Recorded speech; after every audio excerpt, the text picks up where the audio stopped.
Here with me now is the House Democratic leader, Hakeem Jeffries. Thank you so much for being here this morning, sir. I want to start with that bill. You have vowed to keep the pressure on and stop it from becoming law. Obviously, you're in the minority. Same goes with Democrats in the Senate. How will you do that? Trump's one big ugly bill narrowly escaped the House of Representatives, and we're going to continue to press our case across the country, partner with Senate Democrats in making clear to the American people the type of damage that this bill would do if it ever became law. This bill actually hurts everyday Americans in order to reward billionaires. It would strip away health care from approximately 14 million Americans. Premiums, co-pays, and deductibles for tens of millions more will go up. Actually, if it ever were to be implemented into law, hospitals will close, nursing homes will shut down, and people will literally die. At the same time, this bill represents the largest cut to nutritional assistance in American history. It takes food out of the mouths of children, seniors, and veterans, and all of this is being done in order to enact massive tax breaks for their billionaire donors like Elon Musk, and then they want to stick the American people with the bill, increase the debt by more than $5 trillion. So I expect that you'll see strong Democratic opposition in the Senate, just like there was strong Democratic opposition in the House, and the bill just narrowly escaped the House of Representatives. You made these arguments before it passed the House. Democrats are going to make that argument in the Senate, but again, you don't have the votes. So what makes you think that what you're saying will prevail and change the outcome? The bill is deeply unpopular. If you go back to where we were in 2017, where Republicans, after several failed attempts, finally got their effort to repeal the Affordable Care Act out of the House of Representatives, but it limped out of the House and then failed in the Senate. I think the one big ugly bill is setting up for a similar fate, but we can't let our foot off the gas pedal. I want to ask you about something that happened in your home state of New York. In the past couple of days, Congressman Jerry Nadler said that DHS agents entered his congressional office on Wednesday without a warrant and handcuffed a member of his staff. This, of course, comes after the Trump Justice Department charged Democratic Congresswoman LaMonica McIver with obstructing ICE agents after an altercation at a facility in Newark, New Jersey. Now, I know you previously warned that the administration charging members of Congress was a, quote, red line.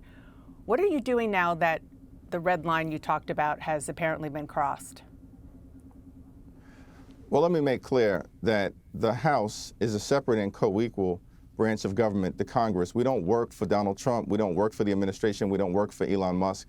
We work for the American people. And we have a responsibility to serve as a check and balance on an out-of-control executive branch. That's the constitutional blueprint that was given to us by the framers of the United States democracy that we have inherited over the last few centuries. And so we're going to continue to undertake our congressional responsibility, notwithstanding efforts by the Trump administration to try to intimidate Democrats. It's unfortunate that our Republican colleagues continue to be nothing more than rubber stamps for Trump's reckless and extreme agenda.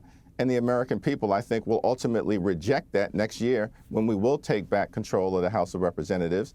In the meantime, in terms of how we will respond to what Trump and the administration has endeavored to do, we will make that decision in a time, place, and manner of our choosing, but the response will be continuous and it will meet the moment that is required.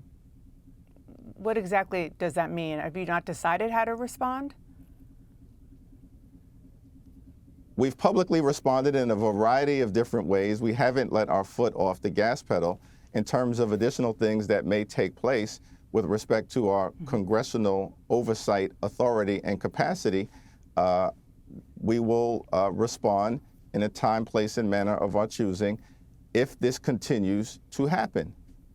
You believe, as Jerry Nadler said, that the administration is trying to intimidate Democrats? I think the administration is clearly trying to intimidate Democrats in the same way that they're trying to intimidate the country. This whole shock and awe strategy, this flood the zone with outrageous behavior, that they've tried to unleash on the American people during the first few months of the Trump administration is all designed to create the appearance of inevitability. But Donald Trump has learned an important lesson. The American people aren't interested in bending the knee to a wannabe king. It's the reason why Donald Trump actually is the most unpopular president at this point of a presidency in American history. The American people have rejected this approach.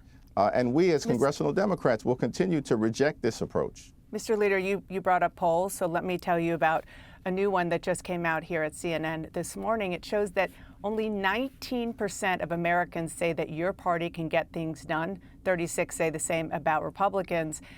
And just 16% say your party has strong leaders. It's pretty rough, and you are one of those leaders. How do you turn that around? Yeah, we don't have the presidency right now, so that's always going to be challenging a few months after a presidential election. But we have to continue to make the case, one, that Democrats, of course, are the party that is determined to make life more affordable for everyday Americans, for hardworking American taxpayers, that we believe that we need to lower the high cost of living, which for decades has been going up while the size of the middle class has been going down. So understandably, there's real frustration amongst the American people. They should be frustrated. But they're Housing frustrated with you as well, with Democrats as well. Of course, they're frustrated with the system. But what is interesting, Dana, I think you're aware of this, every single public poll that has come out since the Trump presidency has had congressional Democrats winning the generic ballot against congressional Republicans. And in fact, we know this is not simply speculative. In every single high-profile special election, Iowa in January, New York in February, Pennsylvania in March, the Wisconsin State Supreme Court race in April, and most recently in Omaha, the mayor's race in May, Democrats have won. So the American people are actually being very clear and decisive in saying who they trust more to govern. We're going to have to leave it there. Hakeem Jeffries, the leader of the House Democrats, appreciate you being here this morning. Thank you.